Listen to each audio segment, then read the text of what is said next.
At the end of the last tour, I was pregnant, and it was a surprise.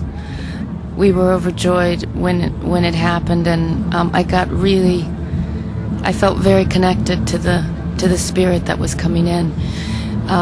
3 months later, I miscarried, and it was right at Christmas, 1996, and I think that time,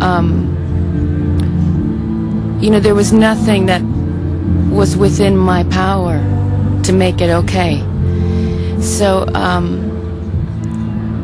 1 minute, you hold life, and then the next minute it's just completely gone, and I found myself in no man's land, really, because you can't go back to being the woman you were before you held life, and you can't, you're not a mother either, but you're still connected to something a being that isn't in the physical. The songs started to come soon after that as I was trying to pick myself up. Did the songs just come like that? They do. They tend to show up when, I can't contrive them coming.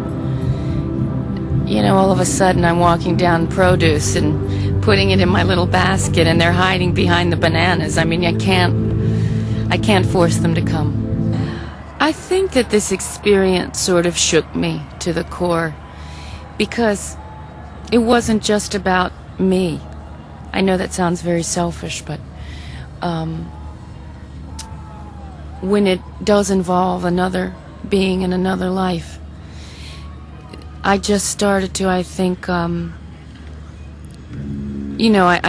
saw sorrow in a different way. I spent a lot of time with her, and as I started to learn about sorrow, the energy force, I found that, she goes to raves.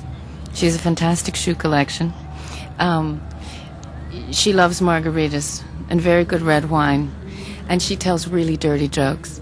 And as I opened myself up to sorrow, I didn't, drown in it, as I have in the past before, been defeated by it. I found her so multidimensional that it wasn't just like, we lost a baby and we shall never speak of this again. It had to be us going through, diving underneath that tidal wave.